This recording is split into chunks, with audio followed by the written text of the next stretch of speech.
We now return to Illinois Rising, presented by the Illinois Opportunity Project, the radio show discussing honest truth about Illinois policy and politics. Here's AM 560's Dan Proft. Dan and Pat back on this edition of Illinois Rising. And Pat, this week, Governor Rauner gave his final State of the State address, where, he tried to be upbeat. He reminded us that Abraham Lincoln's from Illinois, stuff like that. This is where the Twinkie was made. It's interesting. I mean, it's some Illinois factoids. Those are fun facts. Yeah, they were. That's why the governor is so great, because he gives us those little bromides. Yeah, it's a nice little kind of Chamber of Commerce speech. Easy listening. By the way, I saw someone post on Facebook, I'm watching the governor's final State of the State. Yeah. I saw that. Yeah. And so the same day, this is interesting, sort of tells you a lot of what you need to know about where things stand. So the same day of his State of the State address, John Cabello, who is a state rep from Rockford, Republican, he was the Illinois state director for the Trump campaign, said, I think the governor should resign. I mean, well, there you have it. So it was interesting. The governor tried to strike a bipartisan chord in his speech about coming together to work with Democrats. It's difficult to achieve bipartisan compromise when you can't bring your own party to the table. Well, there is compromise because both Cabello and the Democrats want Bruce Rauner to resign. So we've reached some bipartisanship there. And we've got obviously a primary challenge that has ticked up in pace and interest because of Jeanne Ives' performance before the Chicago Tribune editorial board and John Cass. Everybody from John Cass as conservative to hard liberals like Eric Zorn and Greg Hines and others said Jeanne just demolished him, and that has really sparked a lot more interest in this race. Also some financial support that Jeanne Ives is getting from businessman Dick Uihlein, of course, is seeming to indicate that she's going to have the resources to compete to drive a message. So all of a sudden, in a couple of short days this week, the primary got a lot more interesting than I think most people anticipated it might be. And it continues to get more interesting as Jeanne continues to pile up endorsements of her colleagues. Again, just remarkable for an incumbent governor to face this kind of revolt from his party. It's not just State Representative Cabello. It's Senator Bivens and Senator McCarter and Barb Wheeler, Reggie Phillips, Dave McSweeney, Alan Skillicorn, Margot McDermott, Peter Breen, and our next guest, Tom Morrison, Republican from Palatine. These are all legislators who have endorsed Jeanne Ives against the incumbent governor. Tom Morrison, thanks so much for joining us. Appreciate it. Hey, thanks, Dan. Thanks, Pat. Give us your assessment of where you think the campaign stands as an Ives supporter, as an underdog race. John Cass, reading his column this week, it had a little bit of sort of a Rocky Drago kind of feel to it, like this week Drago got cut, and we know how that story ends. Where do you think the race stands? Well, it continued. Now that we're past the holidays, it's going to continue to pick up steam. People are starting to pay attention now, and you're right. As Jeanne continues to pile up endorsements, she's going to just continue to roll on. And by the way, it's not just the big donors that she's getting. She's getting a lot of small donations, too. Some of my supporters are calling me now saying, who is this Representative Ives person, and how can I support her? And so this is how we're going to win this thing, is just a prairie fire across Illinois for someone who is a real independent conservative reformer, and that's Jeanne Ives. Tom, I saw something on Facebook where people are saying, beware the Ives of March, which I thought was really clever. The editorial board meeting, for example, I'm sure you watched it. I watched it. Obviously, Cass and others, like Dan mentioned, said that it was a complete wipeout, which, of course, it was.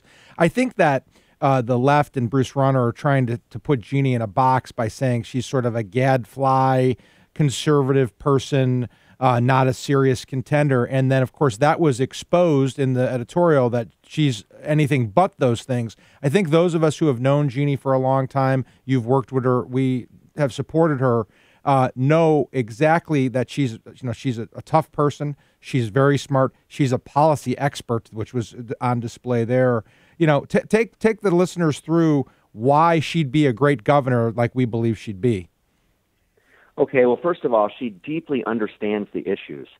So when it comes to negotiating, if you have to know the policies behind the bills, you have to know what effects they're going to have, and that way you can know where you can compromise or not without compromising your principles.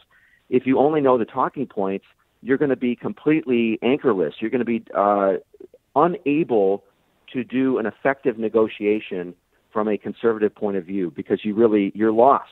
You're just relying on staff rather than knowing the issues like Jeanne does. The other thing I've seen her work with some of the ideological left where our policies line up. And so things like criminal justice reform, things like, just good government policy, they will come over to our side. They'll come over to Jeanne and say, hey, can you work with me on this? Some of Jeanne's best bills are picked up by Democrat members of the Illinois House because it's good public policy. So that's where I've seen her being very effective. And the other thing, as we're recording this right now, she's on live on public radio. This is not a bastion of conservatism. She's not just on conservative talk radio. She will go anywhere. She will be on the progressive talk radio station because she knows where she stands. She can defend her point of view, and she's fearless. And I think that's why she's going to win people over. Governor Rauner's value proposition is his checkbook, number one, and it's also this perception because people are just beginning to familiarize themselves with Ives, I would suggest, that as he stated at the Tribune editorial board over and over again when he wasn't blaming Madigan for everything, he said he's the only candidate who can beat J.B. Pritzker in a general election. How is it that Jeanne Ives can beat J.B. Pritzker or whoever the Democrats nominate? Well, as you know, all the Democrat candidates are very flawed. J.B. in particular is very flawed because of his gaming the property tax system to his benefit, his ties with Mike Madigan. And really all the Democrat candidates are selling are more taxes, whether they're income taxes, not really reforming our property taxes, no real reform to our pension system. So I don't think the voters are buying more taxes this election year. The other thing is Jeanne is just such a credible candidate in that she has a military experience. She's been a mother of five. She's from the suburbs. Her running mate, Rich Morthland, is from downstate. And remember, this is governor of Illinois, not just governor of Cook County. Mm-hmm. And so that's why I think that she offers just such a compelling narrative. She's been so consistent in the 5 years she's been down in Springfield. Nobody questions where she stands. Whereas with Bruce Rauner, as you've mentioned about John Cabello, people just don't trust Bruce Rauner. They don't trust his word. How can you negotiate with someone? How can you get behind a leader who is not trustworthy? And Jeanne is consistently trustworthy, and that's why she just offers such a compelling candidacy. I think she's a once-in-a-generation candidate. It was a while ago, but Peter Fitzgerald was our U.S. Senator, a conservative, business-minded, independent reform candidate, state senator, and then U.S. Senator. And people still talk about him as a model statesman, and I think that's what Jeanne offers. Yeah, Tom, I've never believed this trope that I think that both the left and, of course, the powers that be in the Republican Party want to narrate, that someone who's ostensibly socially conservative can't win statewide. When I ran statewide, when Dan ran statewide, they would say the same thing about us and other conservative candidates. Why? Because they want to take that competition off the field, right? But the reality of it is, like you laid out, these are economic issues, people's livelihood issues, quality of life issues, and Jeanne will hit home on every single one of those types of issues. Yep, and people just want to hear the truth. I mean, as a candidate, I've seen this, and I've heard this again and again. Look, just tell me where you stand on an issue, and then I can decide as a voter whether or not I agree with you on this, that, but I'm going to look at the whole spectrum, and I'm going to look at the person and the character of the person and whether or not they're pandering to me. And unfortunately, too many politicians, they just pander. And that's not what Jeanne offers. She offers real leadership. And yes, we are in very serious times as a state, and that's why we need a serious leader. And that's what Jeanne presents. And that's why I'm so excited that she decided to step up and do this. And that's why her candidacy just continues to gain momentum. And I mean, just to the issue of what Jeanne Ives has alleged, Rauner's betrayals, Rauner's dishonesty, this was a point of contention back and forth before the Tribune editorial board. What's been your personal experience with the governor? Well, he did tell me flat out, I will veto HB 40. I'll veto taxpayer funding of elective abortions. So there's that. there's other things too. The Exelon bill, the bailout bill, where we as ratepayers are giving a profitable company subsidies.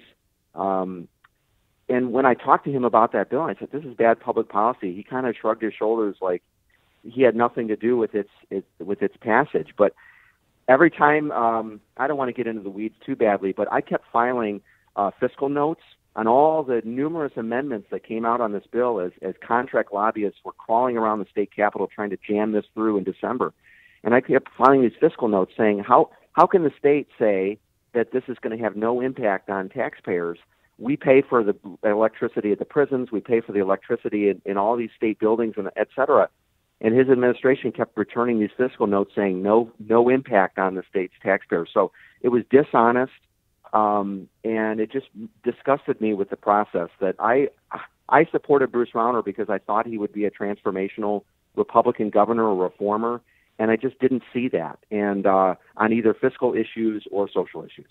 He is State Representative Tom Morrison, a Republican from Palatine. Tom, thanks as always for joining us. Appreciate it.